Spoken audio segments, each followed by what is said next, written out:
मध्य प्रदेश में इन दिनों निकाय और पंचायत चुनाव को लेकर के मिसाल जो है वो बीत चुकी है। तारीखों के ऐलान के बाद अब सभी दल जो है वो निकाय और पंचायत चुनाव की तैयारियों में जुटे हुए नजर आ रहे हैं। वहीं इस बीच बीजेपी और कांग्रेस के अलावा इस बार तीसरे मोर्चे की तर्ज पर आम आदमी पार्टी भी मध्य प्रदेश में निकाय और पंचायत चुनाव में अपने अपने उम्मीदवार उतारने के लिए तैयार नजर आ रही है। ऐसे में प्रदेश की आर्थिक राजधानी इंदौर में भी आम आदमी पार्टी की तैयारियां जोरों शोरों से जारी है।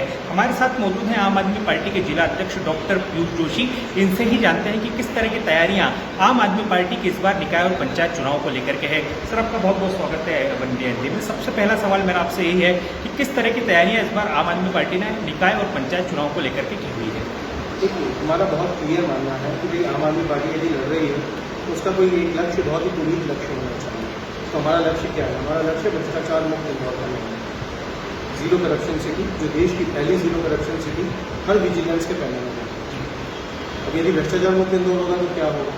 भ्रष्टाचार मुक्त इंदौर यदि बन जाता है तो जो 70% पानी नगर निगम अनअकाउंटेबल लॉसेस में बताता है, CAG को बता नहीं पता कहाँ जा रहा है, तो अकाउंटेबल हो जाएगा। जो एक दिन छोड़ के एक दिन जल प्रदाय होता है, कई क्षेत्रों में जल प्रदाय तक नहीं होता है, तो जल प्रदाय शुरू हो जाएगा। सरकारी डिस्पेंसरियाँ जो लगातार चालू दिखती हैं, हमेशा चालू रहेंगी, उसमें दवाइयाँ, जाँचें वगैरह सब मुफ्त होने लग जाएंगे, तो रेगुलर होने लग जाएंगे। नगर निगम के अंतर्गत आने वाले सरकारी स्कूल, उनका उन्नयन हो जाएगा, उनकी क्वालिटी सुधर जाएगी। जो टैक्स लग रहे हैं जनता के ऊपर ढेर सारे, चाहे वो कच्चा सुंदर कलेक्शन शुल्क हो, चाहे वो नक्शा पास करने का शुल्क हो स्मार्ट सिटी के तहत, वो सब टैक्सेस कम हो जाएंगे। तो ये सब होगा तो पैसा किसका बचेगा? पैसा बचेगा आम आदमी का।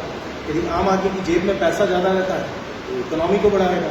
तो एक प्रकार से एक ऐसे शहर का निर्माण होगा जो पूरे विश्व के लिए एक आदर्श बन सके, न सिर्फ भारत के लिए। तो ये एक बहुत ही महत्वपूर्ण लक्ष्य जो हमें, जिसकी पूर्ति के लिए हमें लगातार कार्य करना है, और उसका पहला चरण जो है वो इस नगरीय निकाय चुनाव के रूप में आम आदमी पार्टी देख रही है। राजनीतिक रूप से तो हम लोग विशुद्ध राजनीतिक कोई नहीं, हम सब वर्किंग प्रोफेशनल्स हैं। तो हम लोग ये समझते हैं कि भाई आम आदमी को आज की तारीख में यदि अपनी समस्याओं का समाधान करना है तो झंडा आम आदमी को ही उठाना पड़ेगा। आम आदमी की समस्याओं को सुलझाने के लिए कोई राजनीतिक दल, कोई नेता नहीं आना है, वो सब अपनी खुद की स्वार्थ सिद्धि में लगे हैं। बिल्कुल सर, मेरा आपसे सीधा तौर पर सवाल एक ये भी है कि जो है निकाय चुनाव हो या पंचायत चुनाव हो, उम्मीदवार चयन जो है महत्वपूर्ण हो जाता है और आम आदमी पार्टी के लिए इसके कई मायने रहते हैं। तो किस तरह से इस बार उम्मीदवार चयन के लिए क्राइटेरिया होंगे और क्या कुछ समीकरण जो है इस बार उम्मीदवार चयन के लिए आम आदमी पार्टी ने बनाए हैं? आपका ये प्रश्न पूछने के लिए बहुत बहुत धन्यवाद। बहुत महत्वपूर्ण चीज़ है कि उम्मीदवार को जो आप चुनोगे वो कैसा उम्मीदवार होगा। यदि आप भ्रष्टाचार मुक्त इंदौर की बात करते हो, भ्रष्टाचार युक्त प्रत्याशी दोगे तो काम कैसे चलेगा? तो हमारा 3C का सिलेक्शन क्राइटेरिया है। तो 3C क्या होता है? अंग्रेजी का जो लेटर है ABC वाला C। पहला जो C है कि वो जो कैंडिडेट है वो करप्ट नहीं होना चाहिए। दूसरा C है कि वो कैंडिडेट क्रिमिनल नहीं होना चाहिए, किसी भी प्रकार की उसके ऊपर धाराएं नहीं होना चाहिए। राजनीतिक धाराओं की बात अलग है, पर क्रिमिनल गंभीर धाराएं कुछ नहीं होना चाहिए। तीसरा, वो कम्युनल नहीं होना चाहिए, उसको जाति, धर्म, पंथ, संप्रदाय ये वाली बातें करने वाला व्यक्ति नहीं होना चाहिए। उसको आम आदमी के जो रोज के मुद्दे हैं, शिक्षा, स्वास्थ्य, बिजली, पानी, रोजगार, महंगाई, ये चीज़ों के बारे में बात करने वाला व्यक्ति होना चाहिए। यदि ये 3C के क्राइटेरिया पे हमारे कैंडिडेट फुलफिल करते हैं तो हम वो कैंडिडेट उतारेंगे। यदि ये 3C के क्राइटेरिया पे कोई भी कैंडिडेट फुलफिल नहीं करता तो चाहे वो सीट खाली छोड़ना पड़ जाए, हम वो सीट खाली छोड़ेंगे। क्योंकि हमारा ये मानना है कि यदि कोई व्यक्ति राजनीति में कैरियर बनाने के लिए आया है, जैसे केजरीवाल जी भी कहते हैं, या वो व्यक्ति पैसा कमाने की नीयत से आया है, तो वो व्यक्ति आम आदमी पार्टी का कैंडिडेट तो नहीं हो सकता। यदि आप देश का कुछ भला करने के मन से आए हैं, आप कुछ समस्याएं सुलझाने के मन से आए हैं, तो आम आदमी पार्टी में आपका स्वागत है। लगभग आधे कैंडिडेट्स हम लोग, करीब 40 सीटों पे हम इस प्रकार के कैंडिडेट्स चिन्हित कर चुके हैं जहाँ पे हम लड़ाने की स्थिति में हैं, जो ये 3C के क्राइटेरिया पे हमारे फुलफिल करते हैं। और सर, सबसे महत्वपूर्ण सवाल ये भी है कि अब आम आदमी पार्टी जो है वो दिल्ली से निकल करके दूसरे राज्यों में जो है वो अपने कदम बढ़ा रही है, उसमें मध्य प्रदेश भी जो है एक महत्वपूर्ण राज्य है। तो किस तरह से, चूंकि यदि हम देखें तो निकाय चुनाव, पंचायत चुनाव जो है वो सत्ता का सेमीफाइनल के तौर पर देखे जा रहे हैं। 2023 में जो है विधानसभा के चुनाव होने हैं, उससे पहले निकाय और पंचायत चुनाव काफ़ी महत्वपूर्ण जो है हो जाते हैं। तो किस तरह से आम आदमी पार्टी जो है निकाय और पंचायत चुनाव को लेकर के तैयारी कर रही है, और साथ ही साथ मिशन 2023 को लेकर के आम आदमी पार्टी किस तरह की तैयारी है? देखिए, हमारा बहुत सिंपल सा मानना है, हम जनता के सामने जाएंगे, जनता के सामने हमारी नीति रीति रखेंगे, हमारी बातें रखेंगे कि हम ये करने वाले हैं। जनता को हम ये एक प्रश्न साधारण तौर पे जनता से पूछेंगे कि आपको आपका पार्षद बेईमान चाहिए या ईमानदार चाहिए। यदि ईमानदार चाहिए तो ये पार्षद आपके सामने आम आदमी पार्टी का खड़ा है, ये 3 सी के क्राइटेरिया को फुलफिल करता है, आप चाहें तो इसे चुनें।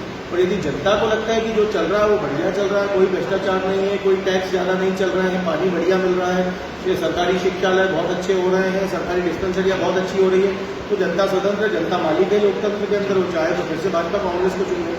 भाजपा के इस शासनकाल में महंगाई जिस तरीके से बढ़ी है, इस तरीके से 25,000 से ज़्यादा सरकारी शालाएं बंद हुई है, सरकारी डिस्पेंसरियों का जो बुरा हाल हुआ है, ये सारी चीज़ें छुपी नहीं। महंगाई जिस तरीके से ताबड़तोड़ बढ़ी है और सरकारों का कोई लेना देना ही नहीं लगता उन चीज़ों से। तो भाजपा से तो त्रस्त है, भाजपा से त्रस्त होकर 2018 के विधानसभा चुनाव में कांग्रेस को चुना था। अब कांग्रेस की तो ये स्थिति रही कि जब कोरोना का पहला लॉकडाउन लगा तो कांग्रेस के जो स्वास्थ्य मंत्री थे तत्कालीन, जो भाजपा में है, वो तो बेंगलोर जाके बैठे हुए थे क्योंकि उनके नेताजी का मान आहत हो गया था और जनता की जान यहाँ पे आहत हो रही थी, उसकी उनको चिंता नहीं थी। और जो नेताजी का मान आहत हो गया था सिंधिया जी का, उसके लिए वो बेंगलोर जाके बैठे हुए थे। तो ऐसे नेताओं को यदि चुनना चाहती है जनता तो जनता के ऊपर है। पर हमारा ये कहना है कि एक मजबूत विकल्प देने का हम काम करेंगे, जनता को एक ईमानदार विकल्प देने का काम करेंगे, एक ऐसा विकल्प देने का काम करेंगे जो आपकी चिंता करेगा, जो आपके पानी की चिंता करेगा, जो आपके बच्चों की शिक्षा की चिंता करेगा, जो आपके स्वास्थ्य की चिंता करेगा, जो बिजली सस्ती करवाने की चिंता करेगा, जो आपकी ड्रेनेज लाइन खुलवाने की चिंता करेगा, जो आपके ऊपर ताबड़तोड़ टैक्स लादे गए हैं नगर निगम द्वारा उनको कम करवाने की चिंता करेगा। और यदि आपको लगता है कि ऐसा आदमी जो आपके बारे में इतनी चिंता करेगा, क्योंकि वो उसकी खुद की भी चिंता है, वो भी एक आम आदमी है, उसी इन्वायरमेंट से निकल के आया है। यदि जनता को लगता है कि ऐसे व्यक्ति को चुनना है तो जनता अवश्य चुनेगी। मुझे पूरी उम्मीद है कि जनता हमको अब की बार एक मौका जरूर देगी। भाजपा को देख चुकी है, कांग्रेस को देख चुकी है, एक बार आपको भी देखेगी।